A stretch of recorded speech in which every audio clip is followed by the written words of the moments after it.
सभी दोस्तों को नमस्ते, प्रणाम, हर हर महादेव।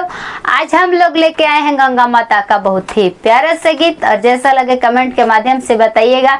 अच्छा लगे तो लाइक करिए, अगर चैनल पर नए हैं तो सब्सक्राइब करिए। चलिए दोस्तों, सुनते हैं गंगा माता का गीत भजन सॉन्ग।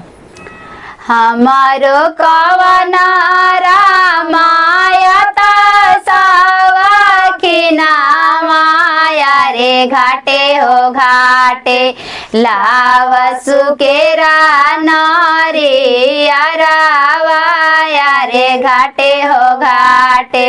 हमारो कवना रामाया सावा खिनामाया रे घाटे हो घाटे लाव सुकेरा नारिया रावाया रे घाटे हो घाटे लाव सुकेरा नारिया रावाया रे घाटे हो घाटे।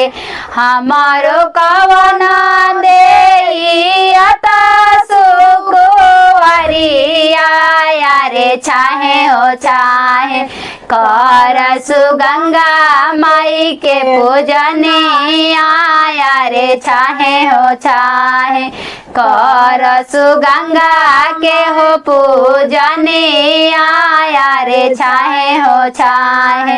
हमारो कवना देइयता सुकुवरिया रे चाहे हो चाहे करसु गंगा के हो पूजने आया रे चाहे हो चाहे।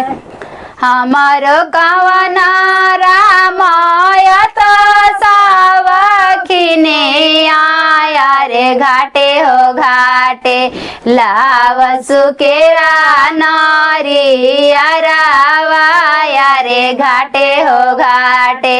हमारो कवना बाबू सावखिना माया रे घाटे हो घाटे लाव सुकेरा नारिया रावाया रे घाटे हो घाटे लाव सुकेरा नारिया रावाया रे घाटे हो घाटे।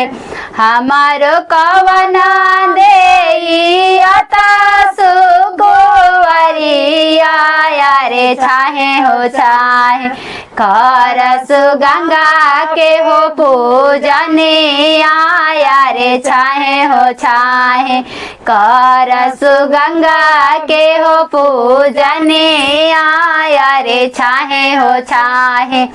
थैंक्स फॉर वॉचिंग दोस्तों।